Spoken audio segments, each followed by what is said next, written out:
आप देख रहे हैं सिटी 62 और इस बुलेटिन में हम आपको दोनों राज्यों के 62 जिलों की तमाम बड़ी खबरें दिखाएंगे और इस बुलेटिन में आप तेज रफ्तार से अपने जिले की खबरों को देख सकते हैं। चलिए शुरू करते हैं सिटी 62।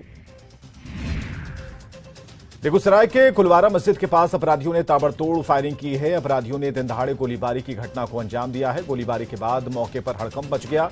घटनास्थल से पुलिस ने एक कारतूस और खोखा बरामद किया।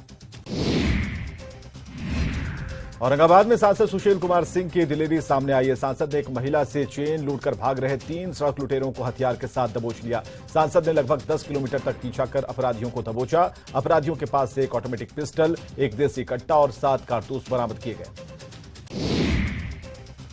बेतिया में दिन दहाड़े युवती की गोली मारकर हत्या कर दी गई। घटना सिरसिया ओपी क्षेत्र की है। साइकिल से घर लौट रही युवती को अपराधियों ने सुनसान जगह पर गोली मारी। युवती जीविका में काम करती थी। पुलिस ने मामले की तहकीकात शुरू कर दी है। जम्मू कश्मीर के राजौरी में आतंकियों के साथ मुठभेड़ में सेना के 5 जवान शहीद हो गए। मुठभेड़ के दौरान बड़ा धमाका हुआ है। आतंकियों के खिलाफ सर्च ऑपरेशन जारी है। सेना का ऑपरेशन त्रिनेत्र जारी है। जिले में इंटरनेट सेवा बंद कर दी गई है। रांची की ईडी कोर्ट में पेशी के बाद आईएएस छवि रंजन को बिरसा मुंडा सेंट्रल जेल भेज दिया गया। ईडी की ओर से आईएएस छवि रंजन की रिमांड की अपील कल अदालत से की जाएगी। छवि रंजन पर करोड़ों रुपए के लैंड स्कैम का आरोप है। जांच एजेंसी की ओर से जारी समन पर आईएएस छवि रंजन 4 मई को ईडी दफ्तर पहुंचे थे, जहां उनसे करीब 10 घंटे तक पूछताछ हुई और फिर उन्हें गिरफ्तार कर लिया गया और उन पर पीएमएलए की धाराएं भी लगाई गई हैं। ईडी की ओर से आईएएस छवि रंजन की गिरफ्तारी के बाद अब झारखंड में राजनीतिक बयानबाजी तेज हो गई है। यहां सत्ता पक्ष के विधायक का कहना है कि ऐसी कार्रवाई ईडी को गुजरात और मध्य प्रदेश में भी करनी चाहिए। तो वहीं बीजेपी प्रवक्ता प्रत्युष शाहदेव ने कहा कि ईडी की कार्रवाई अभी और होनी बाकी है। पूर्व मुख्यमंत्री रघुवर दास ने कहा कि हेमंत सोरेन की सरकार भ्रष्टाचार के लिए ही बनी है। जब से प्रदेश में जेएमएम, कांग्रेस और आरजेडी की सरकार बनी है, तभी से भ्रष्टाचार चरम पर है। छवि रंजन की गिरफ्तारी पर उन्होंने कहा कि अभी कई बड़े चेहरों की गिरफ्तारी होनी बाकी है। पूर्वी चंपारण में तेल टैंकर से भारी मात्रा में गांजा बरामद किया गया। वाहन जांच के दौरान पुलिस ने टैंकर से 112 किलो गांजा बरामद किया है। मेहसी के मंगराही एनएच पर पुलिस ने कार्रवाई की। टैंकर से गांजे के साथ 27 बोतल प्रतिबंधित कफ सिरप भी मिला है।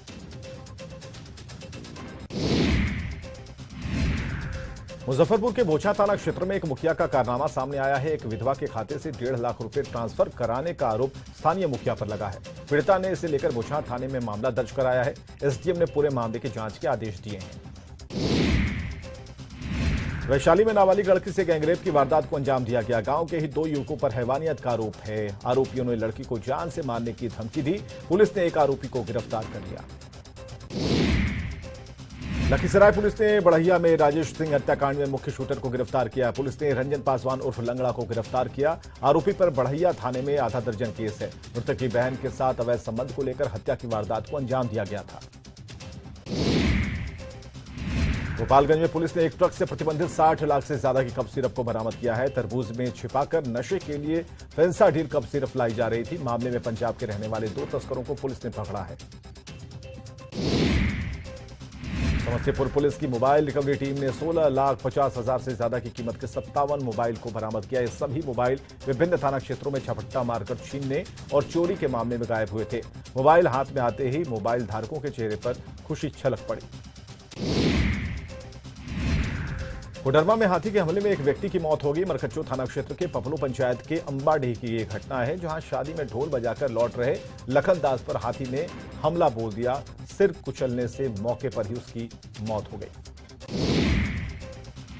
लातेहार के चंदवा के जंगलों से सटे इलाके में जंगली हाथियों का उत्पात थमने का नाम नहीं ले रहा। 12 की संख्या में आए हाथियों ने एक ईंट भट्टे में एक ही परिवार के 3 लोगों को पटककर मार दिया। मृतकों में पति पत्नी और उनकी बेटी शामिल है। वन विभाग की टीम ने मृतक के परिजनों को 60,000 रुपए तत्काल मुआवजा दिया। रघा के गोबरिया थाना क्षेत्र में ट्रैक्टर ट्रेलर दुर्घटना का शिकार हो गया। एक हादसे में एक बच्चे की मौत हो गई, जबकि 13 लोग घायल हो गए। घायलों को प्राथमिक स्वास्थ्य केंद्र हरणा टांड में भर्ती कराया गया। मुंगेर के गौरीपुर में मजदूरी का बकाया पैसा मांगने गए एक युवक को चाकू मारकर जख्मी कर दिया गया। घायल को इलाज के लिए अस्पताल में भर्ती कराया गया। युवक के 4 साल से 1500 रुपए बकाए थे, जिसे मांगने पर उसने चाकू मारकर घायल कर दिया। पटना के बिंदेश्वरी घाट पर गंगा में नहाने के दौरान एक किशोर डूब गया। घटना की जानकारी मिलने के बाद पुलिस मौके पर पहुंची, गोताखोरों की मदद से शव की तलाश में जुट गई। किशोर की पहचान मकसूदपुर के रहने वाले अवनीत कुमार के रूप में की गई है। किशोर की उम्र है 12 साल। पटना के मस्ताना घाट के पास जलकुंभी से एक महिला का शव बरामद किया गया है। महिला की मौत के कारणों का पता नहीं चल पाया है। पुलिस ने शव को बाहर निकाला और फिलहाल मामले की जांच जारी है। कैमूर के धनेशा स्टेशन के पास ट्रक की चपेट में आने से एक किशोर की मौत हो गई। मृतक के भाई ने बताया कि वो सुबह कोचिंग पढ़ने के लिए खड़सरा जा रहा था, तभी तेज रफ्तार ट्रक की चपेट में आने से उसकी मौत हो गई। लखीसराय के कवैया थाने के पास चोरों ने वकील के बंद घर में जमकर उत्पात मचाया। घर के दरवाजे का ताला तोड़कर चोर अंदर घुस गए। घर के अंदर रखे सामानों को लेकर चोर फरार हो गया। सहरसा के सदर थाना क्षेत्र के बेंगाहा में आपसी विवाद में गोलीबारी हुई। घटना के बाद आक्रोशित लोगों ने बेंगाहा मुख्य सड़क को जाम कर दिया। आरोपी को गिरफ्तार करने की मांग की जा रही है। गोपालगंज में 2 बाइक की टक्कर में बाइक सवार बुजुर्ग की मौत हो गई, जबकि दूसरा गंभीर रूप से जख्मी हो गया। हादसा कुचाया कोट थाना क्षेत्र के सासा मूसा के पास की है। मृतक की पहचान कामहा राम के रूप में की गई है। जहानाबाद एरकी में एक व्यक्ति साइबर फ्रॉड का शिकार हो गया। उसके खाते से अपराधियों ने 10,000 रुपए उड़ा लिए। पीड़ित ने नगर थाने में इसकी शिकायत की है। सासाराम के टेकारी में ट्रक की चपेट में आने से बाइक सवार युवक की मौत हो गई। मृतक का नाम अभय पासवान है। इसकी उम्र 22 साल बताई जा रही है। सूचना मिलने के बाद मृतक के परिजन भी मौके पर पहुंच गए। कटिहार के वार्ड नंबर 3 छीटाबाड़ी मोहल्ले में बंद घर में चोरी हुई है। चोरों ने 35,000 कैश और महंगे सामान चुराए हैं। घटना को उस वक्त अंजाम दिया गया जब घर का पूरा परिवार शादी समारोह में शामिल होने गया था। मुंगेर के सफिया सराय की पुलिस ने कुख्यात अपराधी गुलजाबी को सिहिया ईंट भट्ठे से गिरफ्तार किया है। गुलजाबी पर रंगदारी समेत 7 मामले हैं। पुलिस ने अपराधी के पास से हथियार बरामद किया है। धनबाद के बलियापुर से अज्ञात महिला का जला शव मिला है। महिला की अब तक पहचान नहीं हो पाई है। पुलिस मामले की जांच में जुटी है। गिरिडीह के डुमरी के सेवाटांड के पास मैजिक वैन ने बाइक में टक्कर मारी है और हादसे में बाइक सवार युवक की मौत हो गई, जबकि एक महिला समेत 3 बच्चियां घायल हुई हैं। घायलों को अस्पताल में इलाज के लिए भर्ती कराया गया है। हजारीबाग के सदर प्रखंड में हाथियों ने किसानों के लाखों के तैयार गेहूं की फसल को नष्ट कर दिया। हाथियों ने टमाटर, खीरा और जेठवा की फसल को नुकसान पहुंचाया। ग्रामीणों ने बताया कि 10 दिन पहले सिलवार जगन्नाथ धाम मंदिर के पास 2 हाथी आए हुए थे। हाथियों के आतंक से ग्रामीण सहमे हुए हैं। खूंटी के छत्रपाल मोहल्ले में एक छात्रा ने दुपट्टे से फांसी लगाकर आत्महत्या कर ली। छात्रा गुमला जिले की रहने वाली थी। खूंटी के छत्रपाल मोहल्ले में रहकर वो पढ़ाई करती थी। फिलहाल पुलिस मामले की जांच में जुटी है। सिवान के नवलपुर गांव में शॉर्ट सर्किट से भेड़ियों में आग लग गई। देखते ही देखते भेड़ियों में रखे कई बोरा गेहूं जलकर राख हो गए। तेज धूप के कारण बिजली के वायर से चिंगारी निकली और भेड़िया को अपनी चपेट में ले लिया। रोहतास के डालमिया नगर में पेड़ गिरने से एक शख्स की मौत हो गई। मृतक का नाम लालदेव सिंह था, जो औरंगाबाद के बिशनपुर गांव का रहने वाला था। वो शादी समारोह में भाग लेने आया था और इसी दौरान पेड़ गिरने से उसकी मौत हो गई। जहानाबाद के ककड़िया के पास हुए सड़क हादसे में 3 लोग बुरी तरह से जख्मी हो गए। घायलों को इलाज के लिए अस्पताल में भर्ती कराया गया। लोगों ने बताया कि काकड़िया और आरा मशीन के पास 2 ऑटो आपस में टकरा गई।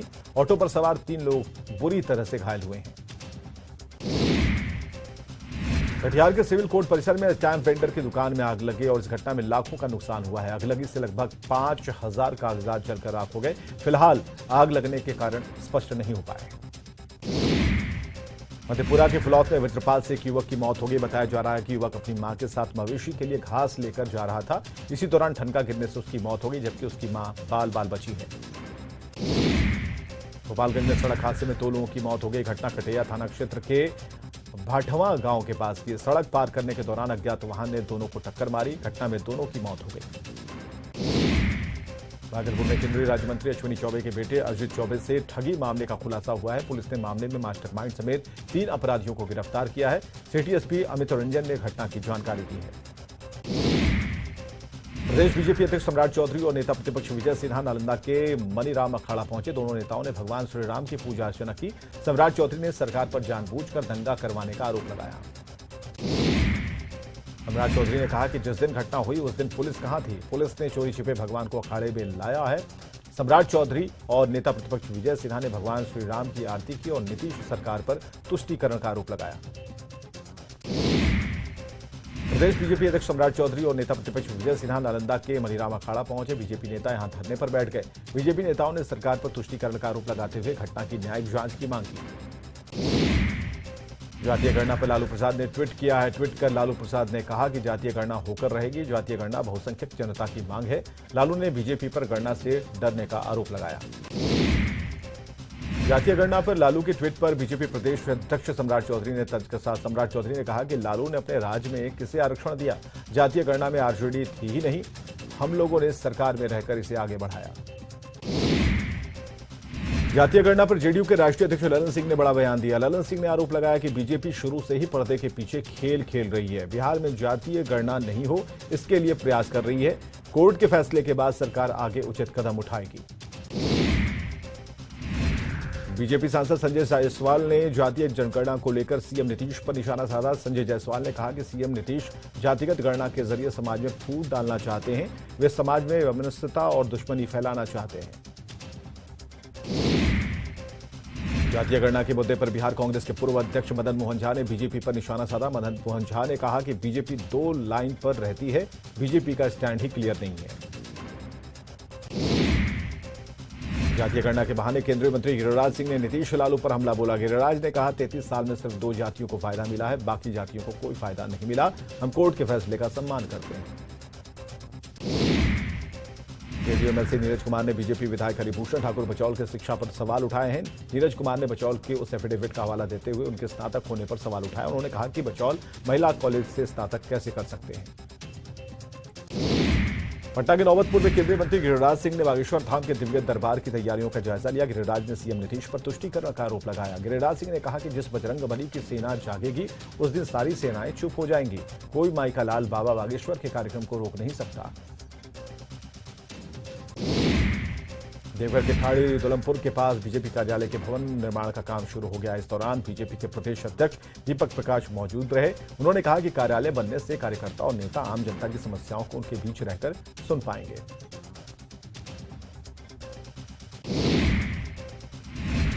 शरद पवार ने अपना इस्तीफा वापस लिया है। शरद पवार एनसीपी अध्यक्ष बने रहेंगे। एनसीपी कमेटी ने उनका इस्तीफा नामंजूर कर दिया।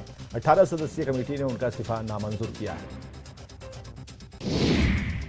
बिहार के नियोजित शिक्षकों ने एक बार फिर से सरकार के खिलाफ बड़े आंदोलन का ऐलान कर दिया। पटना के आईएमए हॉल में नियोजित शिक्षकों ने महासम्मेलन कर नए शिक्षक नियमावली के विरोध में आंदोलन की रणनीति बनाई है।